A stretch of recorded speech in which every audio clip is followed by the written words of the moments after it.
4월 14일 월요일 서밋타임입니다. 오늘 우리가 함께 읽을 성경은 요한복음 6장입니다. 그리고 지금 함께 볼 성경 본문 말씀은 요한복음 6장 35절에서 40절 말씀입니다. 제가 가진 성경으로 신약 153쪽에 나옵니다. 요한복음 6장 35절에서 40절 함께 봉독하시겠습니다. 예수께서 이르시되 나는 생명의 떡이니 내게 오는 자는 결코 줄이지 아니할 터이요 나를 믿는 자는 영원히 목마르지 아니하리라. 그러나 내가 너희에게 이르기를 너희는 나를 보고도 믿지 아니하는도다 하였느니라. 아버지께서 내게 주시는 자는 다 내게로 올 것이요 내게 오는 자는 내가 결코 내쫓지 아니하리라. 내가 하늘에서 내려온 것은 내 뜻을 행하려 함이 아니요 나를 보내신 이의 뜻을 행하려 함이니라. 나를 보내신 이의 뜻은 내게 주신 자 중에 내가 하나도 잃어버리지 아니하고 마지막 날에 다시 살리는 이것이니라. 내 아버지의 뜻은 아들을 보고 믿는 자마다 영생을 얻는 이것이니 마지막 날에 내가 이를 다시 살리리라 하시니라. 아멘. 오늘 요한복음 6장 말씀 보기 앞서서요. 요한복음은요. 사도 요한이 예수님의 사역을 연대기적 순서로 기록하면서도요. 기록 의도에 적합한 사건들만 선택하여서 기록하였습니다. 그래서 각 사건들 간에 시간 간격이 있습니다. 지금 6장은요. 6장을 기록하던 때에는요. 공생의 사역에 큰 전환점을 맞이하던 그런 때입니다. 유대인들이 예수가 자신들이 기대하던 정치적인 메시아가 아니며 자신들의 현실적인 문제를 전혀 해결해주지 못한다고 판단하여 점차 예수님을 떠나가던 시기였습니다. 그리고 예수님이요 무리들과 따로 제자들에게 집중적으로 가르치시기를 시작하셨던 때입니다. 우리 이제 6장 볼 것인데요. 6장 1절에서 21절의 말씀은요. 오병이어의 사건과 바다 위로 예수님이 걸어오시는 사건에 대해서 나옵니다. 오병이어 사건은요. 뭐 5천 명이 모였는데 먹을 것이 없었습니다. 그죠? 그때 어린 아이의 물고기 5마리와 물고기가 아니고요. 떡 5개와 물고기 2마리로 5천 명을 먹이는 그런 사건이 일어났지요. 그때 그 오병이어 사건을 보고요. 유대인들은요. 예수님을 억지로 임금을 삼으려고 예수님을 막 찾습니다. 그때 예수님이요. 산으로 떠나시지요. 왜요? 예수님은요. 정치적인 왕으로 오신 게 아니기 때문입니다. 그렇죠? 이처럼 그리스도를 자신의 상황과 생각대로 판단한 사람들은요. 하나님의 뜻을 알지 못하고요. 결국 예수님을 십자가에 못 박는데 크게 쓰임을 받게 됩니다. 좋은 뜻은 아니죠. 유대인들은요. 좋은 의미는 아니지만 하나님이 하시는 일에 쓰임을 받았습니다. 그죠? 그리고 예수님이요. 바다 위로 걸어서 제자들에게 가시는 장면이 나옵니다. 오병이어와 바다 위로 걸으시는 이 사건은요.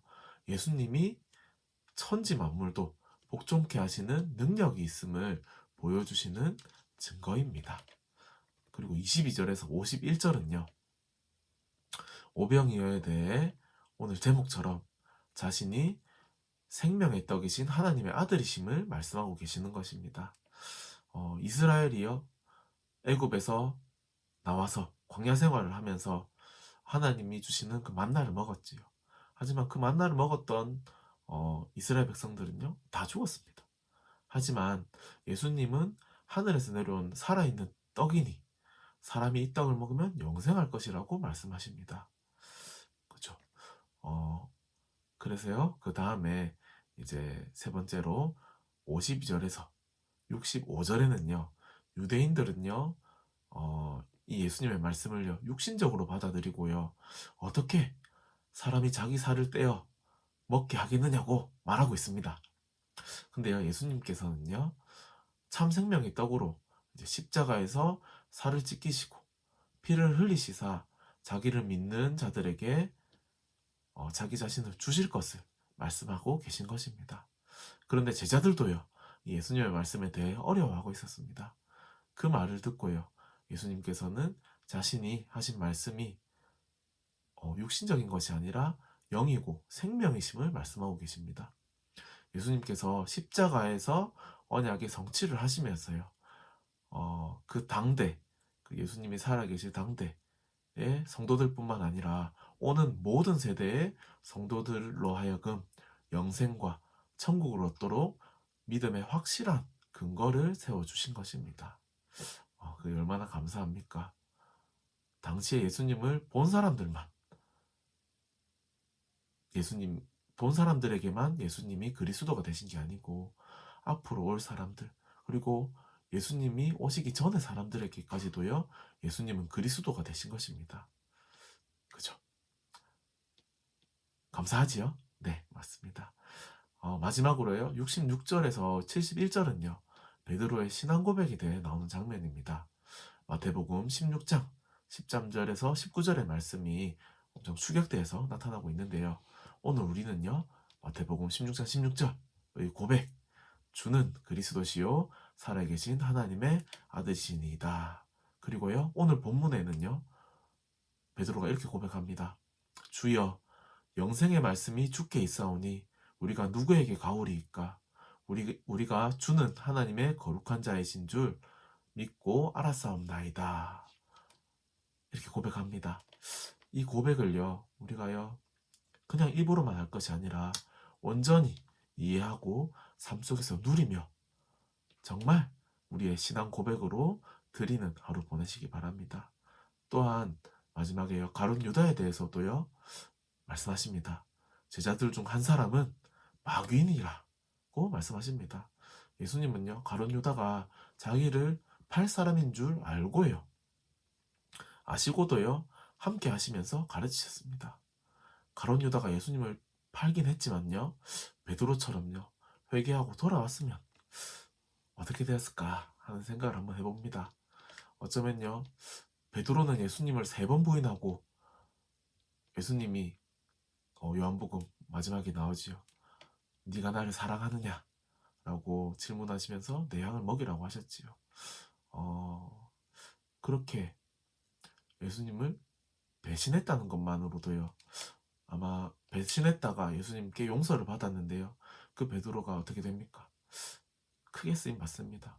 어쩌면 가룟 유다도요, 예수님께 회개하고 다시 돌아왔다면 저 어땠을까 하는 그런 생각만 해봅니다. 우리는요, 어쩌면 가룟 유다보다 베드로보다 더 큰 죄인일지도 모릅니다. 하지만요, 하나님이요, 우리를 선택하셔서 우리를 자녀 삼으시고 우리를 전도자로 세우셨습니다.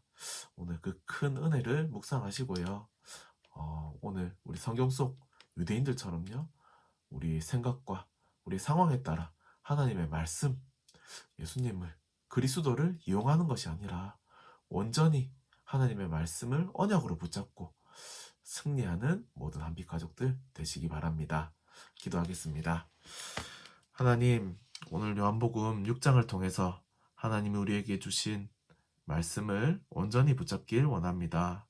오늘도 하나님이 우리의 인생의 주인이심을 고백하는 하루가 되게 하시고 모든 선택의 기준이 복음과 말씀이 될 수 있도록 하나님께서 성령으로 역사옵소서. 감사합니다. 살아계신 예수님의 이름으로 기도드립니다. 아멘.